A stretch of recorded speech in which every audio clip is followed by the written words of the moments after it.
Probably the biggest challenges in the last 12 years was being reported to child services twice.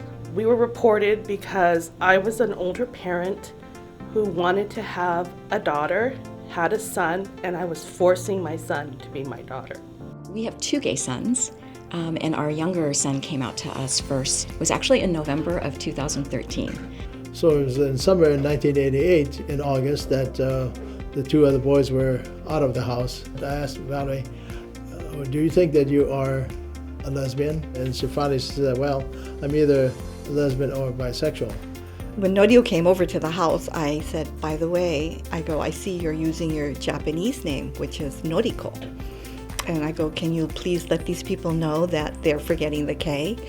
And Norio explained to me, she goes, no, that is the name I'm using now, is Norio. And I kind of looked at her and said, you do know that's a male name, it's a man's name. And Norio at that time said, yes, I know.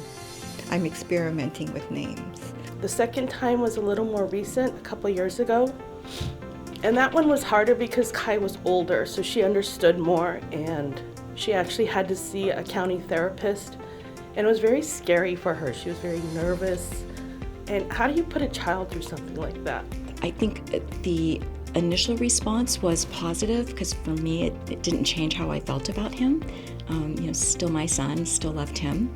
I started following her around the house and saying, what are you talking about? Why are you choosing to be gay? I never heard of Asian gay people that are just badgering her to change her mind. I think understanding how the Bible addresses being gay was the greatest challenge for me.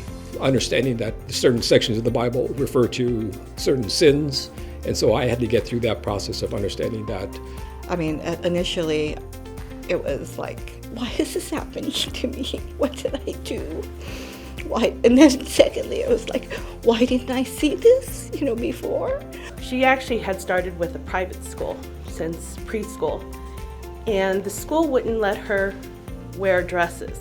And it took a year, and I was afraid to ask or to go against something that, I don't know why, it just inside of me, I didn't have that strength. I think the most important thing is that parents have to be allowed kind of time to actually go through a mourning process of maybe the life that they had anticipated for their children, not being LGBTQ.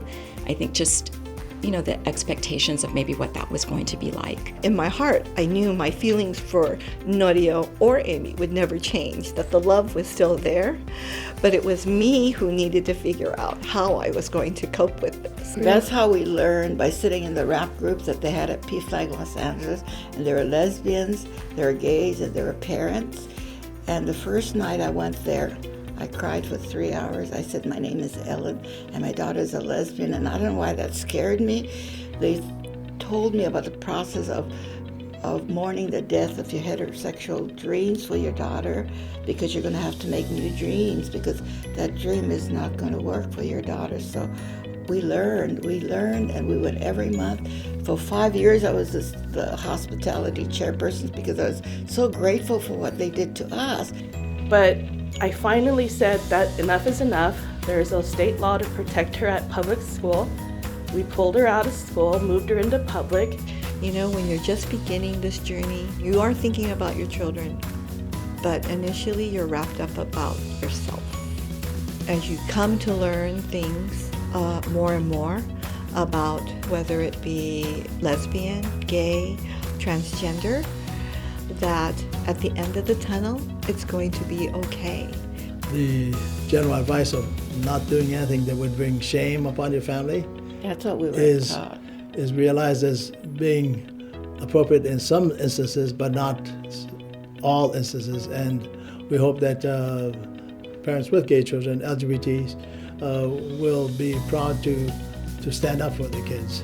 The journey of our boys coming out, as much as we loved them, it's always the fear of, how your children are going to be treated, and will they find happiness and joy. And we're so thrilled that, our younger son just got married. He's actually living what his fairy tale ending that he thought he might never have. And to just know that that's possible, it just gives us so much hope for, so many other youth out there.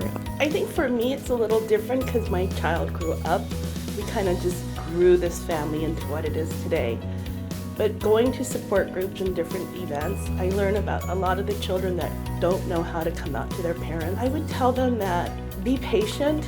It's not an easy process for parents either, but be open. They should also learn and look for support groups. There's a lot of people out there that are willing to support them, but they should be who they are and they should be proud of who they are.